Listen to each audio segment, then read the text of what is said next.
So when I was in 10th standard, मुझे आज भी याद है जब मेरे पहले प्री बोर्ड्स हुए थे और मेरे लिटरली 80 में से 40 मार्क्स आए थे। और टीचर ने ना दो रो बनाई, एक 40 मार्क्स से नीचे वालों की, एक 40 मार्क्स से ऊपर वालों की।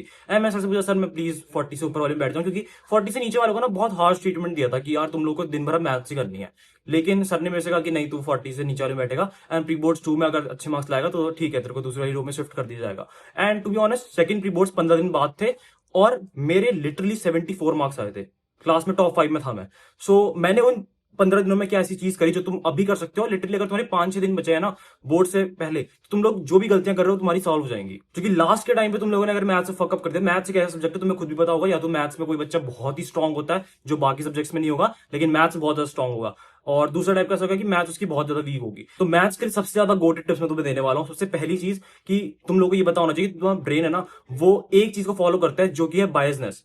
क्योंकि मैथ्स में क्वेश्चन सॉल्विंग के टाइम पे तुम्हारा ब्रेन बायसनेस फॉलो करता है। वो ट्राई करता है कि यार आसान क्वेश्चन को सॉल्व करूं, क्योंकि हार्ड क्वेश्चन में वो अटकता है और उसको लगता है कि उसको डिस्कंफर्ट होता है कि यार अनकंफर्टेबल लग रहा है, ये क्वेश्चन मन नहीं कर रहा सॉल्व करने का। और जैसे ही कोई आसान क्वेश्चन, आसान एक चैप्टर या फिर एक्सरसाइज आती है, तो तुम्हारा ब्रेन खुद पर खुद ऐसा होता है कि यार सॉल्व करो, फ्लो स्टेट में रहता है। तो ये चीज को अगर तुम्हें अवॉइड करनी है ना, लास्ट टाइम पे अवॉइड करनी पड़ेगी, क्योंकि अब टाइम नहीं बचा है। अब तुम लोग अवॉइड नहीं कर सकते वाले क्वेश्चन को जो तुम्हें करने का मन नहीं है। तुम्हें करना क्या पड़ेगा, तुम लोग कोई भी मैराथन फॉलो कर लो। मैराथन में क्या होगा कि तुम्हारे हिसाब से नहीं पढ़ा जाएगा, क्योंकि अगर तुम अपने हिसाब से पढ़ने लगोगे अभी दोबारा से तुम आसान चैप्टर को रिपीट कर रहे होगे। तुम जो क्वेश्चन तुम्हें हार्ड लगता है ना, तुम उसमें जाओगे ही नहीं। तो मैराथन में क्या है कि टीचर अपने हिसाब से पढ़ाएगा, तुम लोग उस पर वो इंटरफेयर नहीं कर पाओगे ना। तुम्हें जो पढ़ना है, वो जो पढ़ा रहे हैं सर, वो तुम्हें पढ़ना पड़ेगा। मैराथन किसकी फॉलो करो, तुम देखो यूट्यूब पे बहुत सारे तुम्हें मैराथन मिल जाएंगी। शोभित ब्याह करके मैथ्स के लिए, तो मैं कहूंगा कि यार वही अच्छा पढ़ाते हैं। एंड मेरे टाइम से ही उन्होंने शुरू कर दिया था पढ़ाना, एक्सपीरियंस टीचर भी हैं।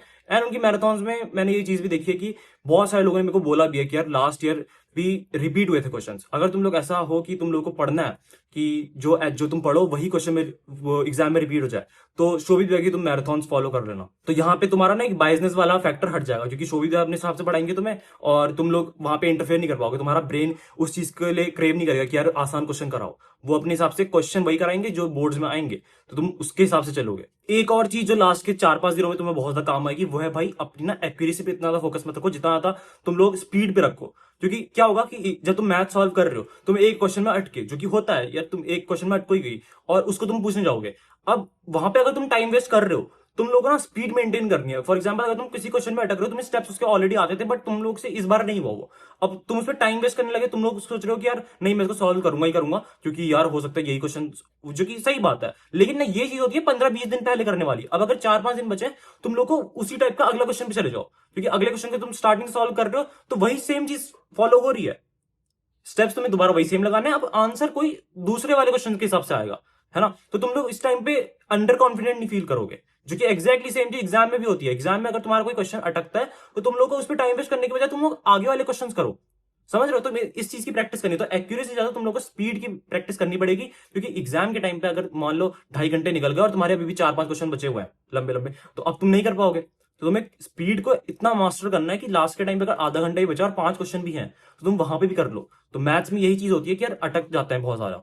ठीक है, कोई भी एक क्वेश्चन में अटक जाएंगे जिसमें आंसर नहीं सॉल्व हो रहा होगा। एंड यहाँ पे सबसे सही चीज है कि तुम्हारी स्पीड बहुत अच्छी होनी चाहिए। स्पीड कैसे मेंटेन होगी, जितने ज्यादा क्वेश्चन लगाओगे। कोई भी दिमाग में एक ऐसा नंबर लो जो तुम इमेजिन भी नहीं कर सकते हो अभी। मैं बोलूं, अगर तुम्हें एक दिन में 400 क्वेश्चन करना है, तुम्हारे आंखें खुल जाएंगे ना कि 400 क्वेश्चन कैसे होता है।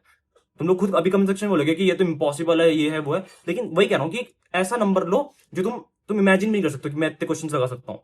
तो तुमने नंबर लिया और तुमने क्वेश्चन लगाना शुरू करे। 400 नहीं लगे, कम से कम चलो 200 लग गए, 150 लग गए, 100 ही लग गए, है ना। लेकिन कोई नंबर तो लगेगा। जितने भी तुम पहले सोच, अगर तुम 50 सोच के लाओगे और 50 लगा दिए, तुम लोग कंफर्टेबल फील करोगे। लेकिन तुम 400 लगा रहे हो, तब जाके तुम 150 लगा रहे हो, तुम सोचो तुम्हारी कितनी सही चीज प्रोग्रेस हो रही है। क्वेश्चन जितने ज्यादा लगा सकते हो लगाओ। मैराथन में तुम्हें काफी ज्यादा अच्छे से क्वेश्चंस मिल जाएंगे, क्योंकि क्वेश्चन ही कराते हैं उस टाइम पे। तो शोभित जाके तुम लोग मैराथन ही फॉलो कर लेना। एंड लास्ट के टाइम पे प्लीज मैथ्स में फकअप मत करो, क्योंकि अगर तुम लोग सेम चीज रिपीट कर रहे हो ना, जो मैंने तुम्हें बोली कि तुम लोग आसान वाले क्वेश्चन, आसान चैप्टर्स, आसान एक्सरसाइजेस लगा रहे हो दोबारा, तो वो चीज मत करो। ठीक है, जो तुम्हें लगता है कि हार्ड है, उस वाली एक्सरसाइज पे भी जाओ, उस वाले चैप्टर्स पे भी जाओ। फॉर एग्जांपल, तुम्हें ट्रिग्नोमेट्री हार्ड लगता है, तुम स्किप करते आ रहे थे अभी तक पूरे टाइम, अब स्किप मत करो।